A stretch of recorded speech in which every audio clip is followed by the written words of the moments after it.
Bonjour à toutes et à tous. Merci de m'accueillir ici et surtout d'accueillir la campagne que je vais vous présenter. Donc la campagne, son titre, c'est « Aucune employée de maison n'est illégale ». Avant de vous parler de cette campagne qu'on mène en Suisse depuis le mois de mars, je vais vous faire une présentation du secteur d'économie domestique en Suisse et à Genève. Je vais vous parler aussi de la politique migratoire de la Suisse et on va aboutir sur les différentes problématiques que pose actuellement le secteur de l'économie domestique.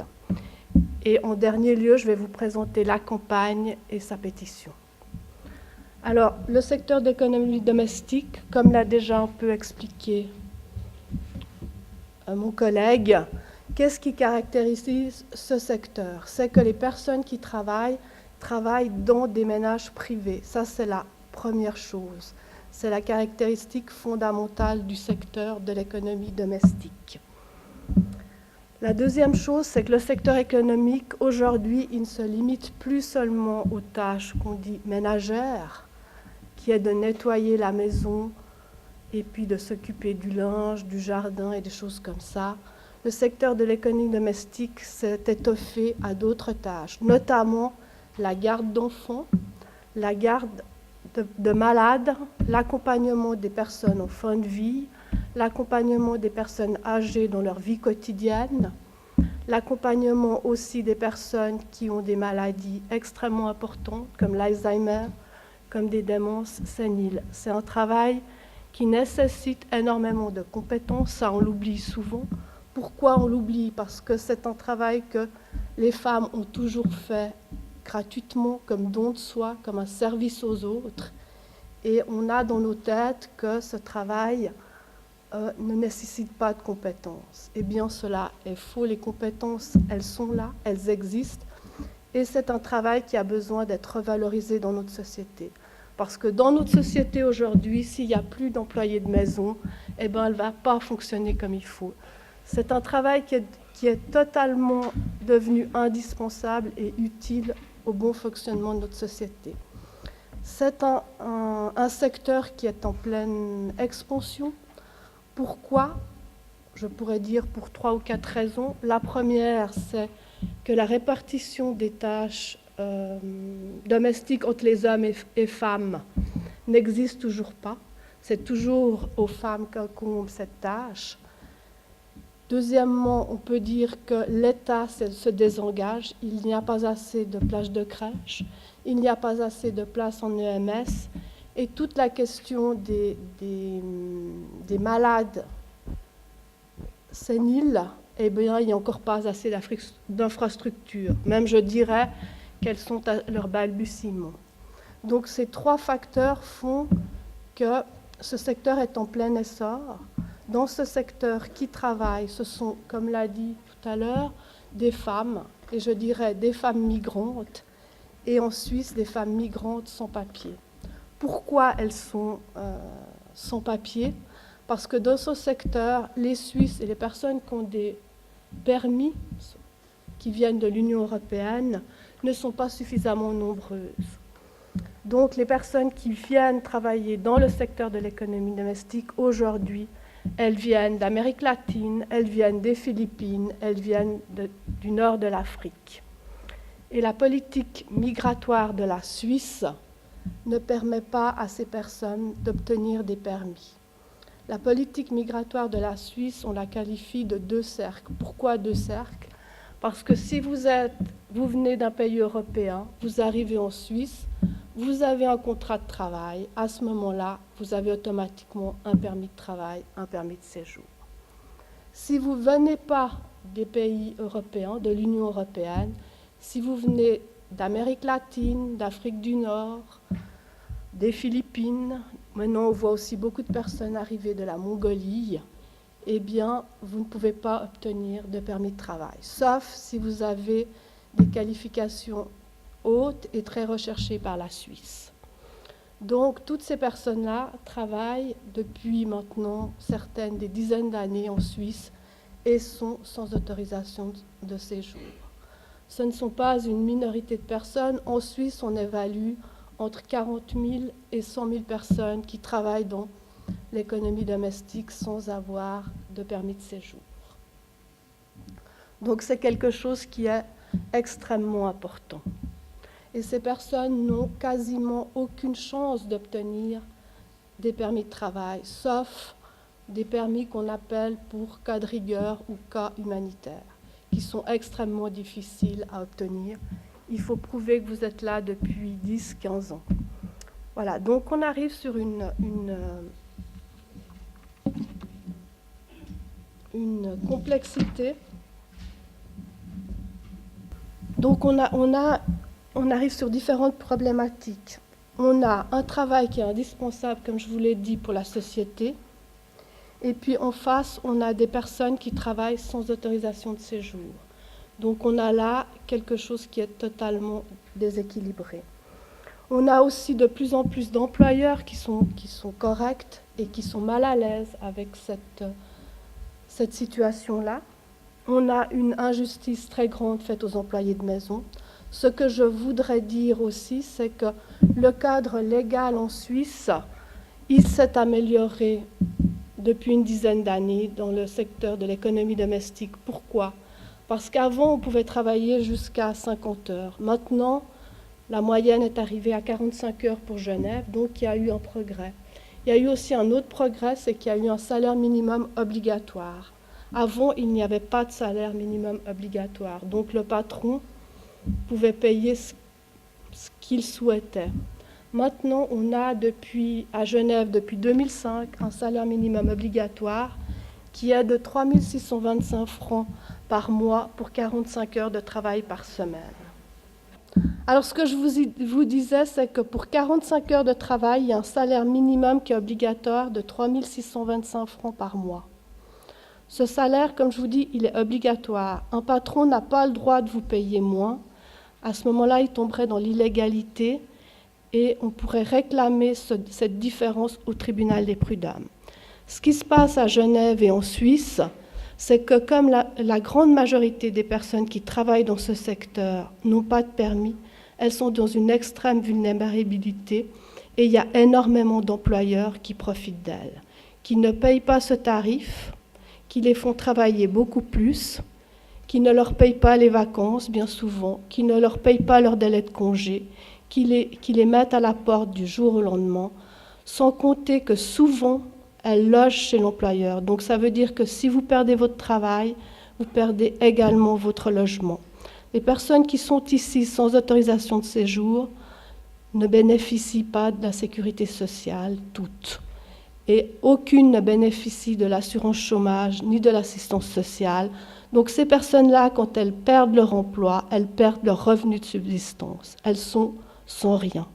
Donc comme je vous dis, elles sont dans une précarité très importante, dans une vulnérabilité, et c'est pour cela qu'au niveau national, nous sommes à peu près 35 associations qui se sont regroupées pour essayer de changer ça, pour changer cette situation-là, pour que la Suisse revoie sa politique migratoire, pour que les personnes non qualifiées qui travaillent dans des secteurs où il n'y a pas assez de Suisses et de personnes qui ont des permis puissent obtenir des autorisations de séjour.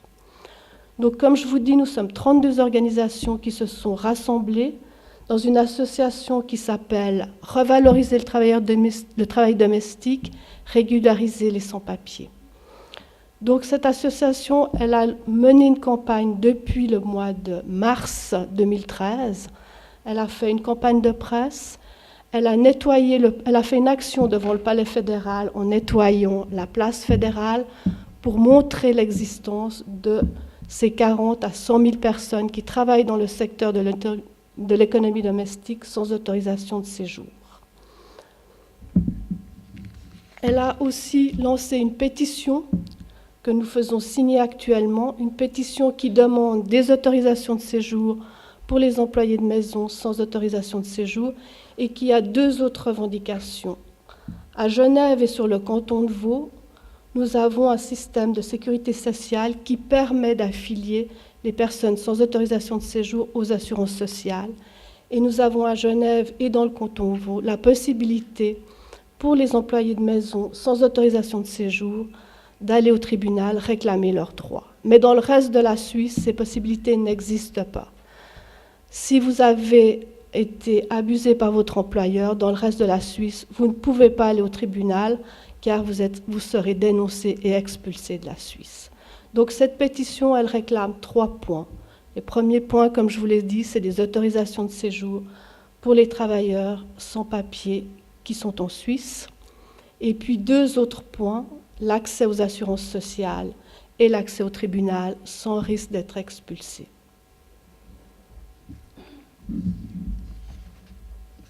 Nous avons aussi comme but dans cette association de revaloriser le travail domestique, d'en parler, de diffuser. Nous avons également fait des actions, nous avons fait des lectures publiques, nous avons défilé au 1er mai pour nous faire connaître, pour que la population sache ce qu'il se passe, connaisse les conditions de travail dans lesquelles vivent les employés de maison.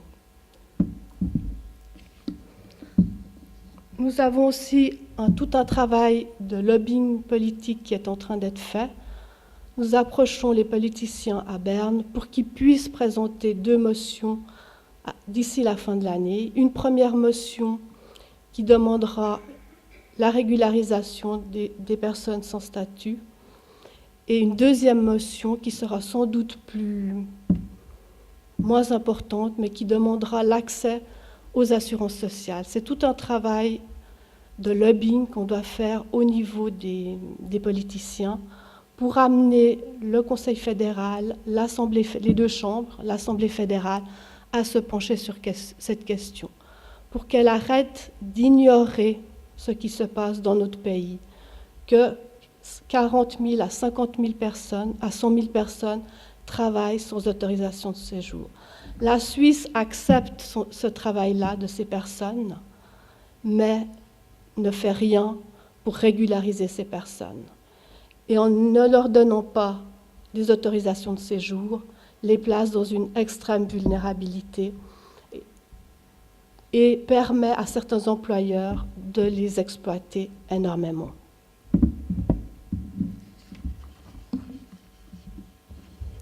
Comme vous l'a dit également mon collègue, la Suisse, comme les autres pays, n'échappe pas au fait que les travailleurs domestiques dans ce pays, qu'ils aient des papiers ou pas, ne sont pas soumis aux mêmes lois.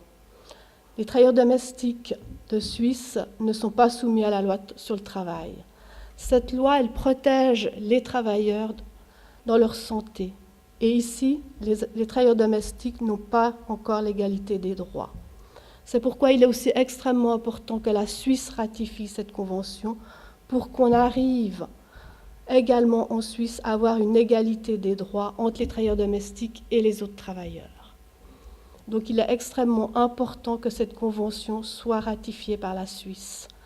Parce que ici, bien qu'on ait des normes sans doute meilleures que dans les autres pays, ce n'est encore pas l'égalité entre les travailleurs domestiques et les autres. Les travailleurs domestiques, les employés de maison sont discriminés en Suisse. Elles n'ont pas droit aux mêmes protections que les autres travailleurs.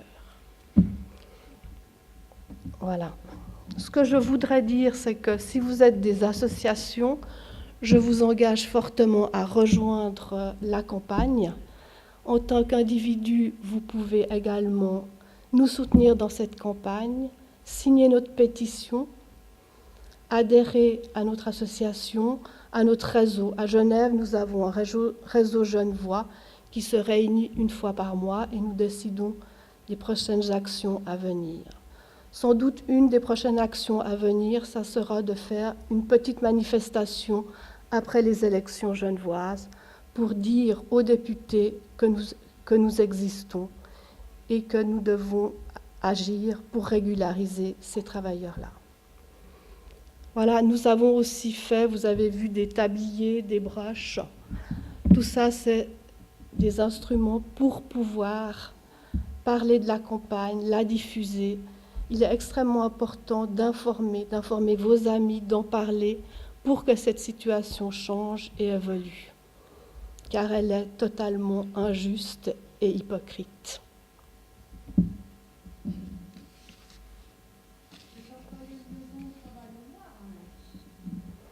Alors ça dépend ce que vous entendez au noir.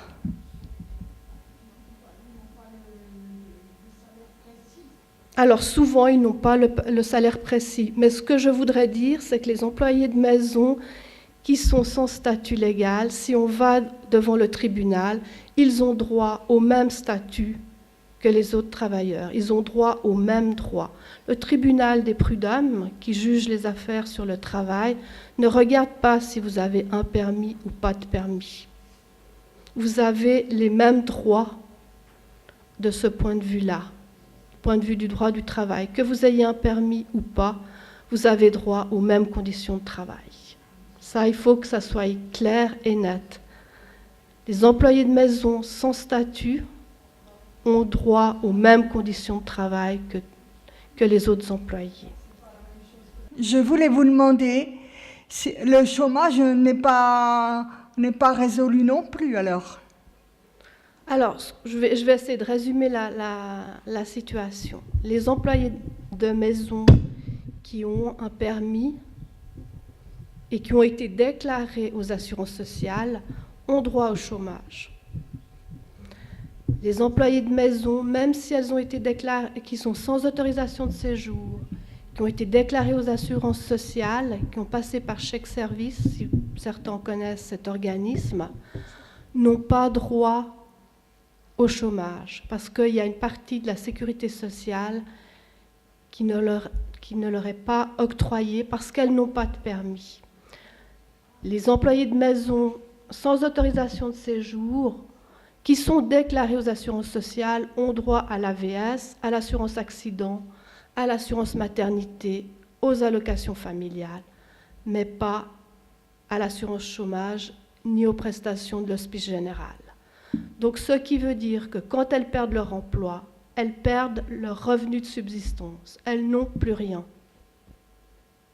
Donc ce qui rend la dépendance vis-à-vis de l'employeur extrêmement grande et ce qui facilite les abus. Buenas tardes. Yo les felicito por esta asociación.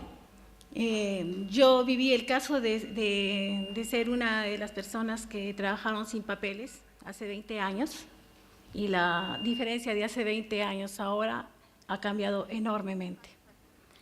En el 2007 salieron los cheques, los cheques servicio que podían dar los empleadores a los trabajadores que lo solicitaban, pero del 100% puede ser un 10 o 20% de empleadores que aceptaban dar los cheques.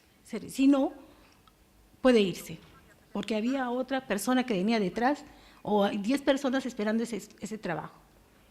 Ahora, se ha logrado llegar al gobierno porque siempre ellos han sabido que sí ha existido el trabajo de las empleadas domésticas ilegales. Existe el trabajo ilegal y siempre ha existido y seguirá existiendo. Pero ¿de qué se sirve que nosotros sepamos nuestras leyes, sepamos nuestros derechos, logremos lo de la seguridad social, logremos todos nuestros beneficios cuando a quien hay que concientizar es a los empleadores? Porque una vez que uno les pide, les dice, quiero que me sube el sueldo, porque no es verdad, 3.600 francos suizos, ¿quién gana? Sin declarar. Es una mentira, nadie. Nadie, y la primera persona que reclama o dice, yo trabajo más de 45 horas, trabajamos desde las 7 de la mañana hasta las 8 de la noche, 9 de la noche, de lunes a sábado. Entonces, o sea, que es completamente falso. Todas esas leyes, todas esas cosas son falsas, porque la realidad es otra. Todos los papeles, todo lo que puede estar escrito en una ley, no se cumple. Es la hipocresía, como lo dijo. Lo que yo pienso que primero que a quien se tiene que concientizar, porque ya nosotros los trabajadores saloneros sabemos nuestros derechos, yo lo sé que todas sabemos, pero no nos atrevemos a pedirles un solo centavo de aumento al empleador porque nos va a poner a la puerta. Y ahora más que nunca. Hace 20 años atrás quizás faltaba la mano de obra en Suiza, por eso nos contrataban a los sudamericanos, a los filipinos, a todos de los países lejos de la Comunidad Europea, lejos de los dos círculos. Pero ahora que España entró en crisis, Italia entró en crisis, Portugal está en crisis, ¿qué ha pasado? Los hijos de los suizos que se fueron con permisos a vivir a España, a estos países, ahora en crisis ellos han venido y tienen el permiso C. y nos están quitando los trabajos a nosotros. Mismo la mano de obra de gente que no tiene ese permiso, que viene de España y Portugal, no tienen ese permiso, están de ilegales aquí, a 9 francos la hora. Cuando nosotros nos hemos merecido ganar 25, 30 francos y mismo 35 francos la hora por cuidar a las personas ancianas y inválidas. Entonces, la problemática, yo pienso, es concientizar a los patrones, a las personas a las que nosotros trabajamos, que nos paguen, no nos van a pagar los 3.600, que nos paguen 2.500, 2.800, pero que nos hagan trabajar las 40 horas o 45 horas que se dice. O sea, yo pienso esa es la dignidad. Y gracias por trabajar por ellos.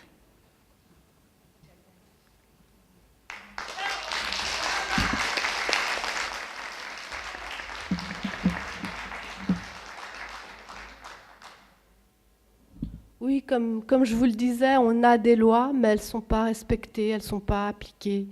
Donc c'est extrêmement grave. Et je pense que la seule chose qu'il faut pouvoir obtenir, c'est des permis de séjour pour les personnes qui travaillent en Suisse. Ça, c'est une revendication qu'il faut absolument pouvoir gagner. Ce que je voudrais dire, c'est qu'effectivement, maintenant, il y a la crise. Il y a des travailleurs du Portugal, d'Espagne qui viennent.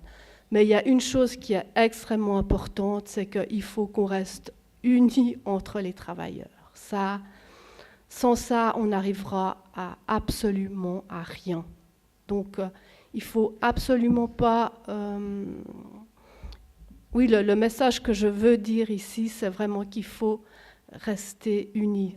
Aussi bien les personnes qui ont des permis, les personnes qui n'en ont pas.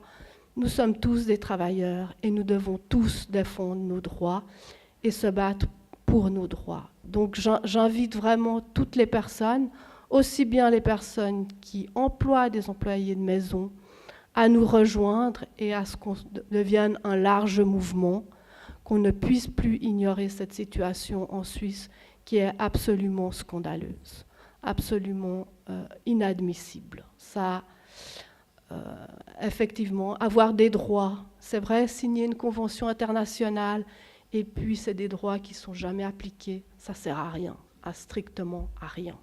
Ça, je vous rejoins tout à fait, mais je crois qu'il faut continuer à se battre, il faut se battre ensemble, et je vous invite tous à signer cette pétition, à faire signer cette pétition, à en parler autour de vous, et à rejoindre le réseau local genevois ou même national.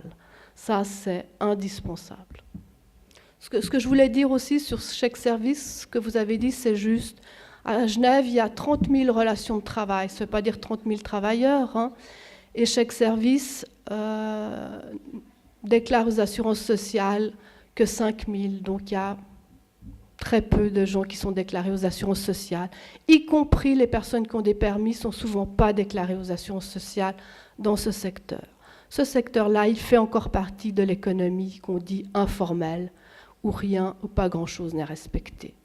Moi, je vois très peu de gens avoir des fiches de salaire dans ce secteur-là, alors que dans tous les autres secteurs, 99% des gens ont un décompte de salaire. Eh bien, dans l'économie domestique, il n'y a pas de décompte de salaire à la fin du mois.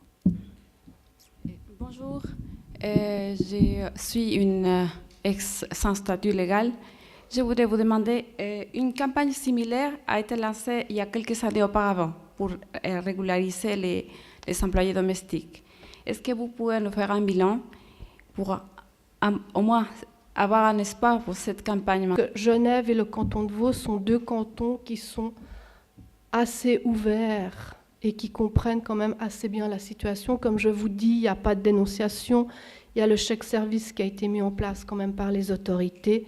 Donc c'est un canton qui en 2005, même avec un gouvernement de droite, avait proposé à la Berne fédérale de donner des autorisations de séjour à 5 000 employés de maison.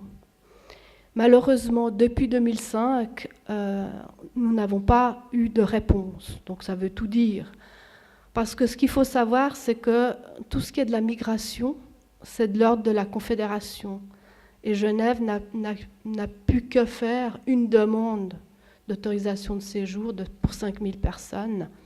Et qu'à Berne, on n'est pas du tout dans le même esprit genevois, on n'est pas du tout ouvert. En tout cas, pour l'instant, on n'est pas ouvert à ce genre de choses. Donc, la demande de régularisation qui a été faite en 2005, elle est toujours suspendue. Et puis, cette campagne, pourquoi elle est nationale? Parce que si on n'est qu'un seul canton, on a bien vu qu'on n'y arrivera pas. Donc, c'est une campagne nationale où il y a énormément de cantons qui sont membres, d'associations d'autres cantons qui sont membres, parce qu'il faut à tout prix que plusieurs gouvernements cantonaux fassent la même démarche qu'à Genève. Et qu'en parallèle, il y a aussi, comme je vous l'ai dit, un travail de lobbying auprès des politiciens pour pouvoir déposer une motion qui demande une régularisation des travailleurs sans papier en Suisse. Vous savez, la Suisse, c'est un pays qui n'a jamais fait de régularisation collective. C'est quelque chose qui lui est complètement étranger, la régularisation collective. Hace un rato dijo de que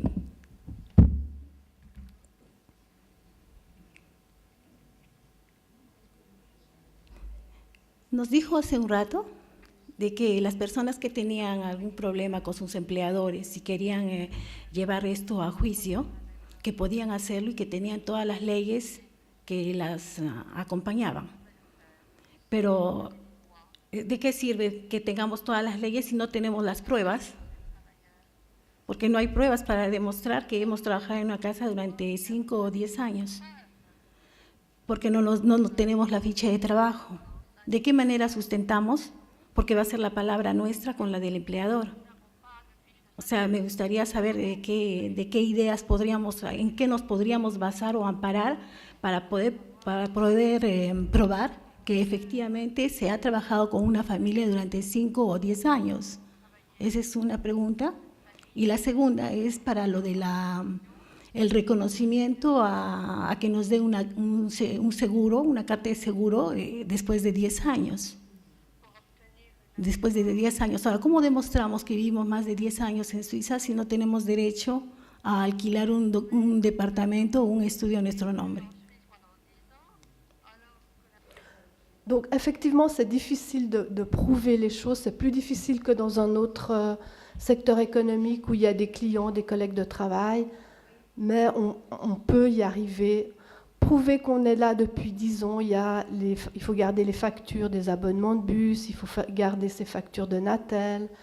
Il y a plein de choses qu'on peut faire pour prouver son séjour depuis 10 ans, même en étant sans papier. Aussi, quand on travaille chez un employeur, il faut essayer, comme je vous l'ai dit, de prendre des photos, de faire écrire des choses, ce qui est très important de la main des employeurs, parce que ça devient des preuves irréfutables. Essayer de se faire verser son salaire sur un compte de chèque postal. Compte de chèque postal, les personnes sans papier peuvent en ouvrir. Donc, il faut être ça je le concède, il faut être très très malin. Mais c'est pas impossible. J'ai une petite question, à savoir, est-ce que les employeurs peuvent engager toute personne sans papier? Parce que j'ai un compatriote qui a été licencié par son employeur, il a été obligé d'être mis à la porte parce que la raison était que la profession qu'il occupait n'était pas une profession recherchée en Suisse. Donc, l'employeur a été obligé de lui mettre à la porte. Est-ce que les employeurs ont le droit d'embaucher toute personne? Il n'est pas, si on regarde les lois, il n'est pas légal d'engager quelqu'un qui n'a pas d'autorisation de séjour. Mais il y a une situation de fait qui fait que en tout cas à Genève et sur le canton de Vaud, on engage des personnes sans autorisation de séjour et rien ne se passe. Pour les employeurs, il n'y a pas de contrôle. Il y a comme on dit, on vit dans une situation de non-dit. Donc les autorités ont mis le problème sous le tapis et puis on laisse les choses aller. Alors d'un côté, il y a énormément d'abus. Et on laisse les personnes se faire abuser. C'est ce qui est absolument scandaleux. Soy una trabajadora del hogar aquí en Ginebra durante 13 años. Tengo mi pasaporte boliviano y no tengo derecho a poder alquilar un pequeño estudio. En los papeles quedan cristalizados muchas cifras, muchas fechas.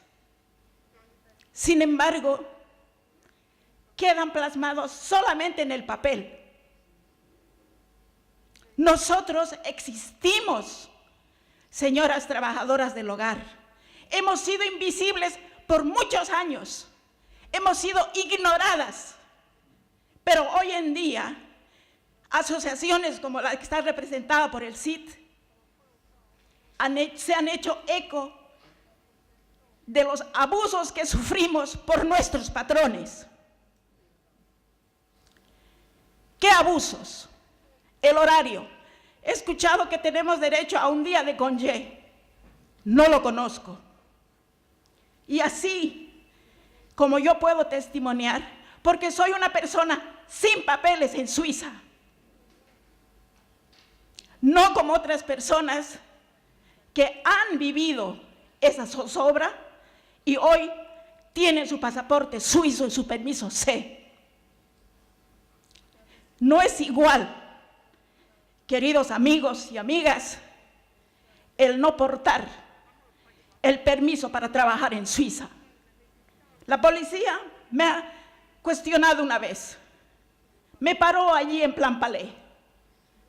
Yo le demostré con mi permiso, con mi pasaporte, y solamente Dios hace las cosas. Hablaban en francés, yo no entendía nada. Y seguramente preguntaban a la central.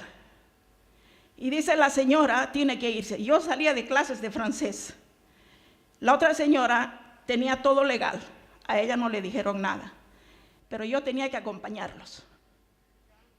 Yo oraba dentro de mí y le pedí al Señor, si es tu decisión, si es tu voluntad, mi Dios, que yo me regrese, sea hecha tu voluntad. Pero no, son 13 años que estoy acá y puedo ayudar a mis hijos en Bolivia. Puedo solventar su enfermedad, porque allá si bien ganan para 2 semanas y las otras 2 semanas viven al crédito, como yo vivía. Por eso, gracias a la amistad de un amigo que ha trabajado acá en el Consejo Mundial de Iglesias, puedo decir que Dios utilizó su vida para que yo esté por acá. Y hoy soy agradecida al Dios eterno, porque con Él me levanto y con Él descanso. Y en su nombre me levanto y voy con fuerzas a trabajar. En mi país, amigos, yo no podría trabajar. ¿Por qué? Porque no tengo edad de trabajo. En cambio acá puedo seguir trabajando. Sé que no gano lo que me deberían pagar porque he escuchado que son más de 3.000 francos el sueldo. Nunca recibí los 3.000 francos de sueldo.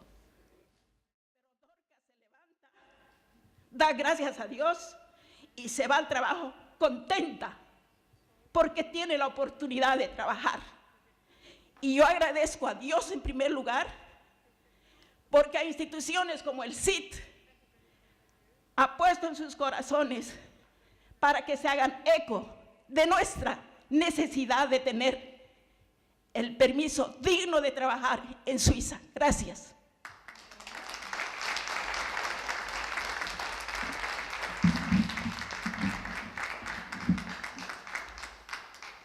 C'est un témoignage extrêmement prenant, je dirais, et puis je dirais aussi qu'il n'y a pas seulement les employés de maison qui doivent se battre pour qu'elles aient des droits comme les autres travailleuses en Suisse, mais l'ensemble de la population. Tout un chacun doit combattre cette situation parce qu'elle n'est pas digne de la Suisse, de notre pays, et que nous devons tous nous lever contre cette situation. parce qu'elle est inadmissible de faire venir des gens. Ces personnes, comme la dame l'a dit, a laissé sa famille en Bolivie. Elle est ici, elle travaille pour ses enfants. Nous avons ensuite supprimé le statut de saisonnier qui empêchait le regroupement familial. Et maintenant, qu'est-ce qui se passe? C'est un statut qui est encore pire que le statut de saisonnier, parce que le statut de saisonnier, au bout de tant de saisons, on pouvait obtenir un permis. Le statut de sans autorisation ici en Suisse, eh bien, il n'y a même pas ça. Vous pouvez rester 10 ans, 15 ans, il n'y a rien. Donc, c'est absolument scandaleux. Et j'invite donc tout le monde, pas seulement les travailleuses et les travailleurs, mais l'ensemble de la population, de tout un chacun, à faire quelque chose pour que cette situation change, car elle n'est pas digne de notre pays, de notre République. Voilà.